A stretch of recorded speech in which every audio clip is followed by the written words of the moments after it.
맞지요. 우리 예수님을 기다리면서 그러한 두근거림이 회복되었으면 좋겠습니다. 또 그분을 위한 선물 어떻게 잘 준비하고 계시나요?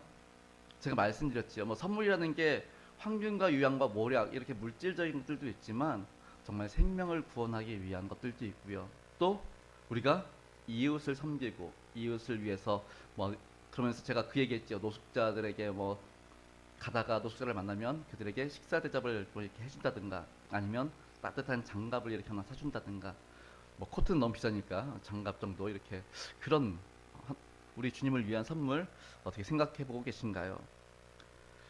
삶의 우선순위를 예수님으로 삼고 기도하며 기다리고 계시는 줄 믿습니다. 물론 우리가 이렇게 하려고 그러면은 약간의 손해가 생길 수 있습니다. 하지만 손해가 있을지라도 주님을 기쁘시게 하기 위해서 우리가 헌신할 수 있기를 바라고요. 단지 아는 선에서 멈추는 게 아니라 이제 헌신의 자리, 순종의 자리에 나아가서 하나님께 영광 돌리실 수 있는 우리 포도원교 성도님들 한 분 한 분 되시기를 주님의 이름으로 축복합니다. 축복합니다. 예, 이번 선탕절은 정말 하나님을 기쁘시게, 우리 주님을 기쁘시게, 그리고 우리 안에 그 기쁨이 풍성할 수 있기를 바랍니다. 오늘은 말씀을 전하기 전에 제가 그림을 하나 준비했습니다. 예, 그림 하나 보고 시작하겠습니다. 그림 잘 보이시나요? 어떻게 네, 그림 설명 좀 한번 해보세요. 뭐가 보이세요? 수레에 사람이 어떤 사람? 남자 여자? 여자. 수레를 끄는 사람은 남자. 그 뒤에 집도 좀 보이나요? 예, 이게 좀 약간 보통 집 같진 않지요. 약간 아파트 같은 느낌이지요. 지붕은 아파트 지붕이 아닌데, 그렇죠. 이렇게 고층으로 되어 있는 거 보니까 아파트 같긴 합니다. 몇 개 있어요? 네 개. 우리 지금 초 몇 개 켜져 있어요? 네 개. 그죠. 약간 그 느낌 비슷하죠. 그리고 또 뭐가 보여요? 사람들이 어디 있어요? 창문에 있어요. 그리고 자세히 보세요. 뭔가 그림에 뭔가 빠진 게 하나 있을 거예요. 예? 뭐가 빠졌을까요? 문이 없어요. 아, 눈썰미가 되게 좋으세요, 우리 전사님이. 예, 예. 문이 없어요. 입구가 없어요, 입구가. 예, 창문은 있는데 집에 들어갈 입구가 보이지 않습니다. 예, 좀 설명을 드리면은 이 그림의 제목은 거처찾기라는 제목입니다. 오늘 말씀 제목과 똑같지요. 화가는 독일 여성으로 비텐 하이넨이라는 그 작가가 그린 그림입니다. 이 그림은 아기 낳을 처소를 찾고 있는 요셉과 마리아를 상상하며 그린 그림이라고 합니다. 밤에 길을 가고 있는데 요셉은 마차를 끌고 또 마리아는 그 수레 위에 앉아 있습니다. 이 그림은 좀 더 자세히 살펴보면은 그림에 있는 집들은 마치 아파트처럼 생겼고요. 집은 4개의 초가 서 있는 모습으로 보이고 또 유리창은 마치 선물 꾸러미처럼 이렇게 리본 묶은 것처럼 이렇게 해놨습니다.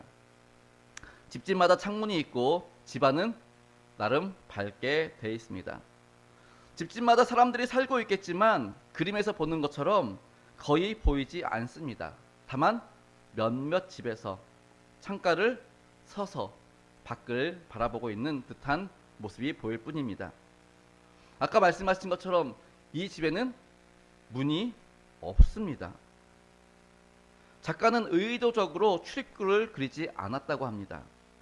그래서 이 집에 있는 사람들은 나오지도 못하고 또 밖에 있는 사람이 이 집에 들어갈 수도 없습니다. 오직 창문을 통해서만 밖과 세상과 연결되어져 있는 것이지요. 그래서 요셉이 마리아가 아기 예수를 낳기 위해서 그 집에 들어가려고 해도 들어갈 수가 없는 겁니다. 모든 인류가 애타게 기다리던 예수님을 잉태한 마리아와 요셉을 환영하는 열린 문이 보이지 않는 겁니다. 왜 이들 사이에 서로 통하는 문이 없습니까? 그렇게도 기다리던 예수님이 자신들의 눈앞에 보이는데 정작 그들은 예수님의 어머니와 아버지를 맞이할 수 없습니다. 뭐 우리가 잘 알고 있는 것처럼 이스라엘 백성들이 그동안 기대하고 기다렸던 그 예수님이 오시지요. 예, 이제 그림 넘겨주시고요. 이제 그림 이제 안 보셔도 됩니다. 예, 예수님께서 오셨습니다. 이 땅에 오셨습니다. 근데 그 메시아의 탄생을 이스라엘 백성들은 얼마나 기다렸는지 모릅니다. 지금 로마의 압제 속에서 어떻게든지 메시아가 왔으면 좋겠어. 근데 들리는 소식에, 동방 박사들의 소식에, 또 많은 사람들의 소식에 메시아가 왔대요. 근데 우리가 지난 2주 동안 살펴본 것처럼 메시아를 맞이한 사람은 거의 없는 것을 볼 수 있습니다. 왜 그런 걸까요? 답은 하나입니다. 내가 생각했던 메시아랑 달랐기 때문입니다.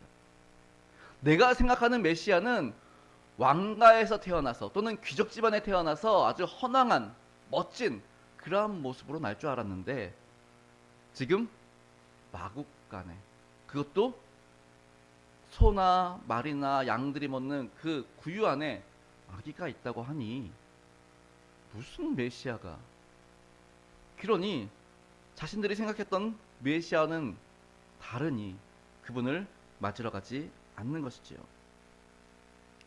그렇게 초라한 메시아와 그 가족을 알아보지 못한 채 또 인정할 수 없어서 결국은 예수님을 만날 수 없었던 것입니다. 그래서 아까 보셨던 이 그림은 우리에게 다음과 같이 말합니다. 기다림의 대상은 이미 왔습니다. 그러나 우리의 눈이 어두워서 그것을 알아보지 못하고 있을 뿐입니다. 라고 이제 이 열유아가는 말하고 있습니다. 사랑하는 성도 여러분, 오늘 본문 9절 말씀 보시면 참빛이 이 세상에 오셨다라고 말씀하고 있는 것을 볼 수 있습니다. 참빛. 여기서 참빛이란 진짜와 가짜, 옳고 그름 이런 의미가 아닙니다. 여기서 말하는 참빛이란 완전한 빛. 예, 완전한 빛이라는 의미의 참입니다. 그래서 이 땅에 많은 빛들이 있었다라는 거예요. 이전에도 빛들이 있긴 했는데 그 빛은 어때요? 완전하지는 않았다라는 거예요. 불완전한 빛들이 종종 있었다라는 것이죠. 그 불완전한 빛들이 누구지요? 선지자들, 하나님이 보내신 선지자들, 그리고 최근에 세례 요한까지, 그들이 다 빛은 빛이지만 완전한 빛은 아니었다라는 것입니다. 그런데 드디어 완전한 빛이신 참빛이 이 땅에 오셨다라고 오늘 성경은 말씀하고 있는 것을 볼 수 있습니다. 그 완전하신 빛, 예수님께서 이 땅에 오셨는데 문제는 어떻대요? 어둠 속에 있던 인생들이 이 완전한 빛이신 예수님을 알지 못했기 때문에 그를 맞아들이지 않았다라고 오늘 11절은 말씀하고 있는 것을 볼 수 있습니다. 어떤 분은 요한복음을 연구하면서 본문 11절 말씀이야말로 성경 속에 나타나는 가장 슬픈 이야기라고 이야기를 합니다. 나사로가 죽은 이야기, 이건 별로 안 슬프대요. 예수님이 십자가에 달려 돌아가신 거, 이것도 별로 안 슬프대요. 오히려 가장 슬픈 건 뭐다? 오늘 본문 11절 말씀이라는 겁니다. 11절 뭐라 그래요?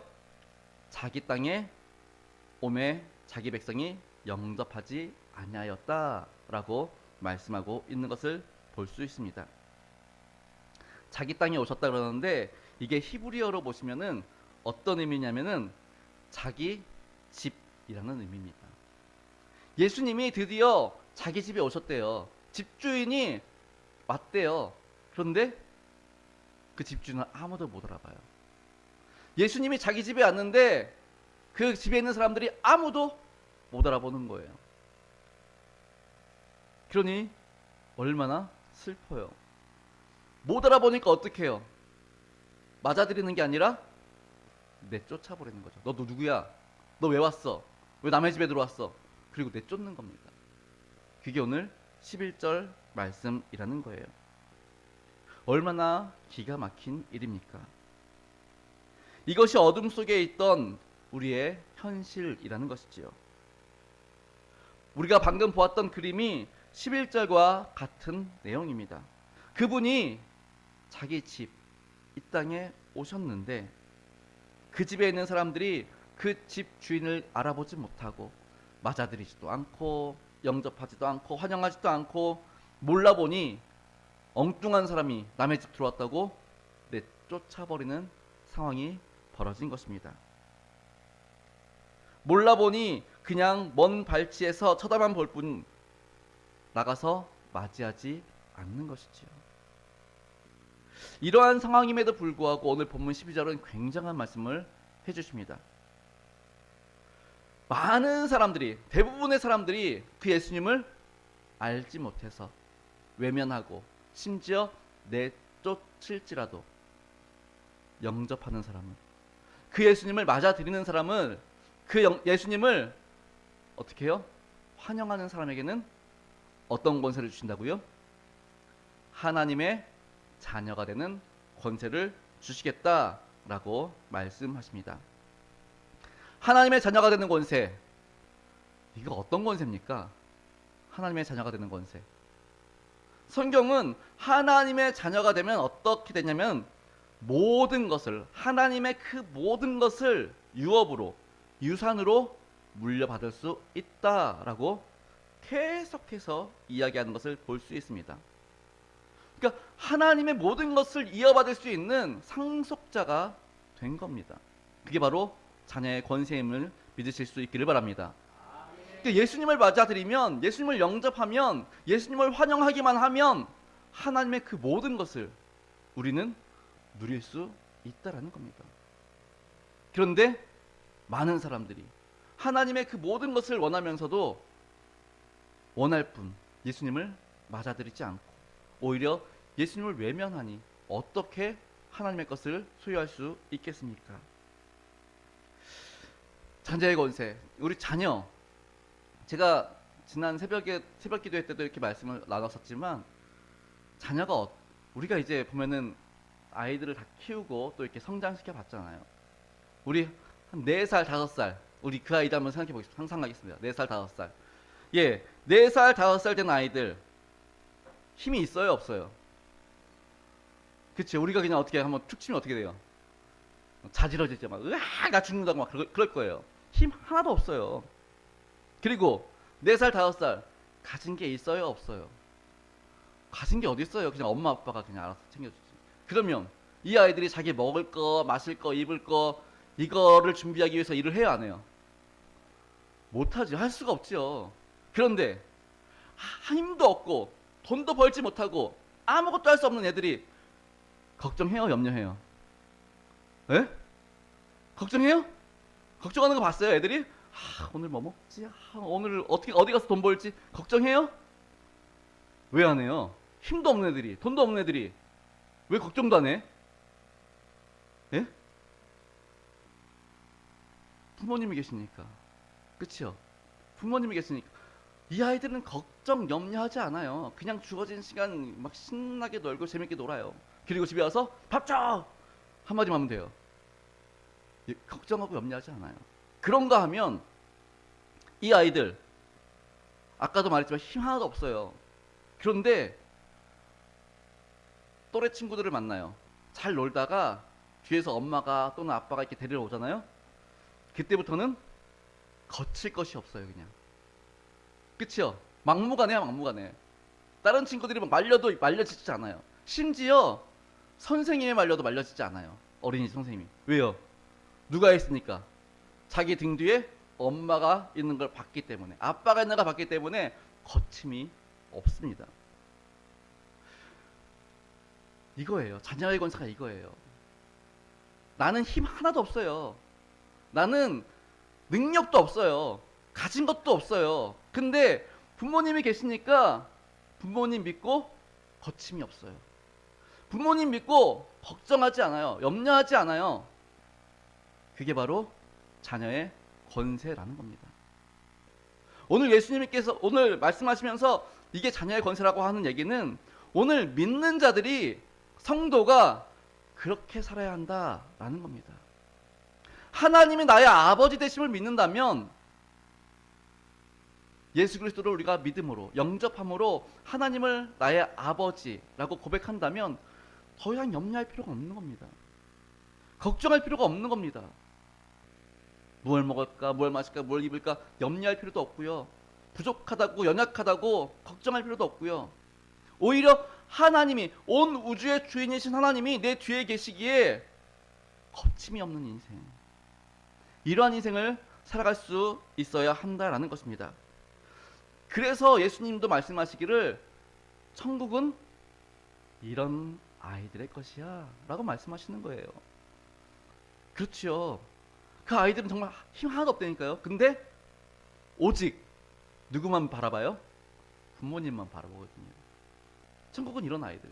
우리도 주님 바라보고 주님 의지하고 주님을 내 백으로 삼고 거침없는 인생. 그래서 히브리서 기자는 또 이런 말씀을 하세요. 이런 사람은 세상이 감당할 수 없다라고 말합니다. 감당할 수가 없지요. 아니 도대체 뭐 믿는 구석이 있어가지고 저렇게 거침이 없어. 그렇죠? 그런 인생. 어떻게 이런 일이 가능할 수 있습니까? 우리가 온 우주의 창조주이신 하나님의 자녀가 되었기 때문임을 믿으실 수 있기를 바랍니다. 아멘. 믿으실 수 있기를 바랍니다. 아멘.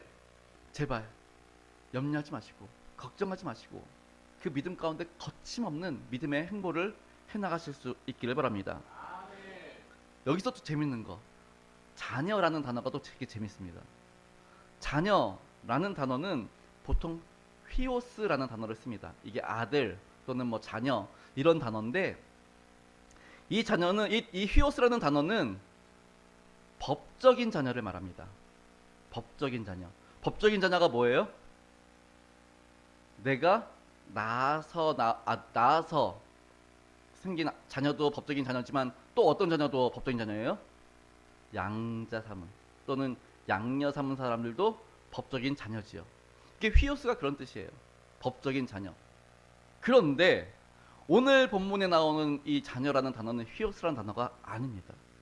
그러니까 사도 바울은 우리가 양자되었다고 계속 얘기하는데, 오늘 요한복음에서는 이 요한은 우리는 그 휘오스가 아니야. 뭐라고 말하냐? 테크나야. 그렇게 얘기를 합니다. 이 테크나라는 단어는 내가 배 아파서 낳은 아들, 생물학적으로 내 새끼, 내 자녀, 이게 테크나입니다. 그런데 오늘 하나님의 자녀라는 단어에서 자녀는 테크나예요. 그러니까 우리가 예수 그리스도를 영접하고 받아들이면 우리의 신분이 어떻게 된다고요?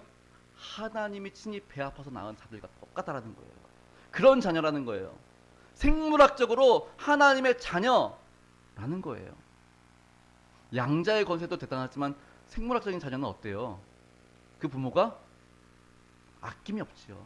심지어 주중에 이제 지금 우리 한빛 한결이 와 있지만, 한결이가 독감 걸려가지고 이제 목요일 날 금요일 날 이제 막 학교도 못 가고 막 봤더니 막 애가 막 반쯤 죽어가지고 막 이러고 있어요. 그런 거 보고 있으면 부모님 어때요? 막 무너지죠. 막 그러면서 막 차라리 그냥 내가 아팠으면 좋겠고 어떻게 좀 빨리 낫게 할 수 없을까, 그런 마음 들지요. 생물학적인 자녀, 내 자녀잖아요. 하나님 똑같다라는 거예요. 우리를 바라보시며 안타깝고, 정말 어떻게 하면 얘가 더 행복할 수 있을까, 어떻게 하면 얘가 내 안에서 더 큰 기쁨을 누릴 수 있을까, 이런 관계라는 겁니다. 이 말이 이해가 되십니까? 하나님, 그 전능하신 하나님, 그 창조 하나님이 예수 그리스도, 내 아들 예수 그리스도만 믿기만 하면, 영접하기만 하면 내가 똑같이 대우해 줄게. 예수랑 똑같이 대우해 줄게. 내가 배 아파서 낳은 아들처럼 대우해 줄게. 내가 배 아파서 낳은 딸처럼 대우해 줄게. 지금 그 말씀 하시는 겁니다. 이 일이 너무 어려운 거 아니에요. 그냥 딱 하나만 하면 됩니다. 뭐 하면 돼요? 예수님을 받아들이기만 하면, 예수님을 영접하기만 하면 이 놀라운 권세를 우리에게 주신다라는 겁니다. 그러면 우리는 예수님 영접했어요, 안 했어요? 했어요, 안 했어요? 했습니다. 그러면 하나님의 자녀가 되었어요, 안 되었어요? 근데 왜 그 권세를 못 누리고 계세요? 왜 그 권세를 못 누리고 계세요? 왜 못 누리고 계세요? 내가 못 믿어, 내가. 하나님은 다 준다고 약속하자고 말씀하셨는데 정작 아멘 하고 그러고 나서 진짜일까? 진짜 내가 하나님의 생물학적으로 나온 자녀처럼 그 권세를 누리며 살 수 있을까? 내가 못 믿는 거예요. 내가 의심이 많고 내가 가지를 못하는 거예요. 그래서 우리가 그 권세를 못 누리는 거예요. 사랑하는 성도 여러분, 온전히 영접하시고 하나님의 자녀됨의 권세를 풍성하게 누리실 수 있기를 바랍니다. 우리 이 말씀을 정말 잘 설명할 말씀이 있어요.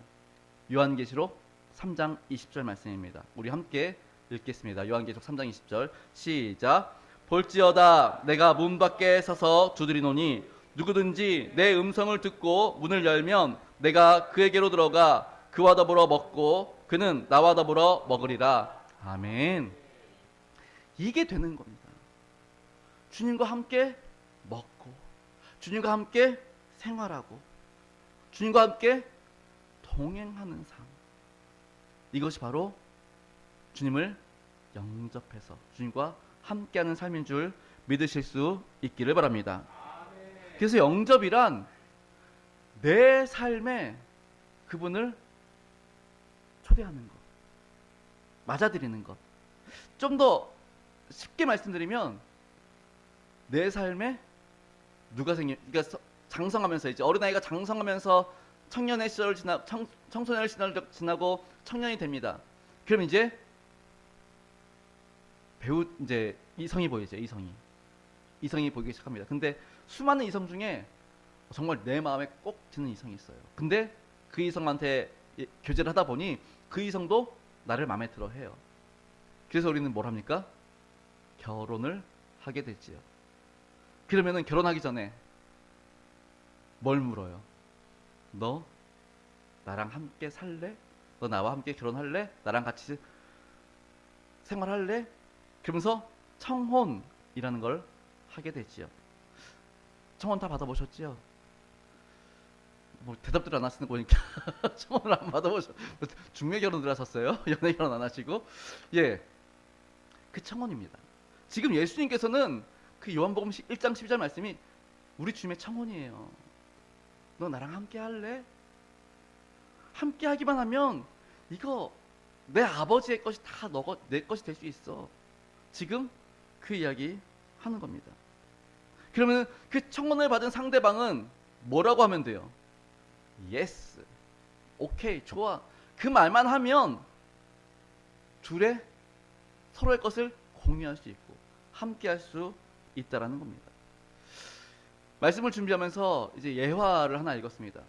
근데 남성은 그냥 열심히 직장 생활하는 남성이고 여성은 굉장히 부유한 가정의 또 CEO이기도 합니다. 그래서 재벌급이에요, 재벌급. 근데 이제 둘이 연애를 하다가 이제 결혼까지 하게 됐습니다. 그러니까 이제 주변에서 이제 남자들의 친구들이 되게 부러워하는 거죠. 정말 여자가 얼굴도 이쁜데 돈도 많고 재력가고 그러니까 막 부러워하는 겁니다. 그래서 어떤 이제 남자친구가 짓궂은 질문을 해요. 야, 근데 네 아내 될 여자 재산이 얼마인지 아냐? 막 물어보는 거예요. 남자가 뭐라 그럴게요? 그게 왜 뭐가 문제인데? 결혼하면 다 우리의 것이 될 건데 함께 공유하게 될 건데 많고 적음이 뭐가 문제야? 그렇게 말했다는 겁니다. 하나님의 풍성한 것 궁금해하실 필요 없어요. 그냥 우리가 주님을 받아들이고 영접하는 순간 우리 것이 되는 겁니다. 그냥. 그래서 그 권세를 누리시게 되는 것이지요. 사랑하는 성도 여러분, 오늘 우리 예수님 묻습니다. 너 나와 함께 할래? 내가 지금 이렇게 문 두드리고 있는데 나와 함께 할래? 우리 성도님들 예스라고 하셨어요. 그렇죠? 그래서 이 자리에 계신 거잖아요. 그러면 이제 정말 함께 사는 기쁨을 누리실 수 있기를 바랍니다. 그 풍성한 은혜를 누리시고 자녀됨의 권세를 누리실 수 있기를 바랍니다. 사실 세상 사람들은 이 비밀을 알지 못해서 오늘도 힘들어요. 지쳐요. 집에 들어가면 집이 참된 쉼이 있고 안식이 있고 평안이 있어야 되는데 집이 전쟁터예요. 차라리 집에 들어가느니 그냥 밖에서 늦게까지 있다가 그냥 들어가는 그러한 사람들이 얼마나 많은지 모릅니다. 그런데 오직 한 곳, 예수님 안에서 이러한 쉼이 있는 줄 믿으실 수 있기를 바랍니다. 그래서 예수님 뭐라 그래요? 수고하고 무거운 짐진 자들아 다 내게로 오라 내가 너희를 쉬게 하리라 라고 말씀하세요. 우리의 가정이 믿음의 공동체 되어서 주님과 함께하는 가정이 될 때 그 가정은 참된 쉼이, 참된 평안이, 참된 사랑이 넘치는 믿음의 공동체가 될 줄 믿습니다. 오늘도 이러한 믿음의 가정 이루시고 또한 이러한 믿음의 생활을 해나가실 수 있기를 바랍니다.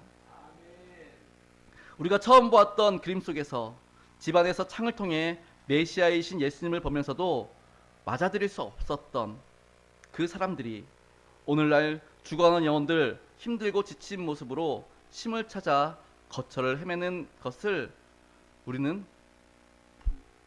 그러니까 우리가 만약에 그 집안에 있는 사람들이에요.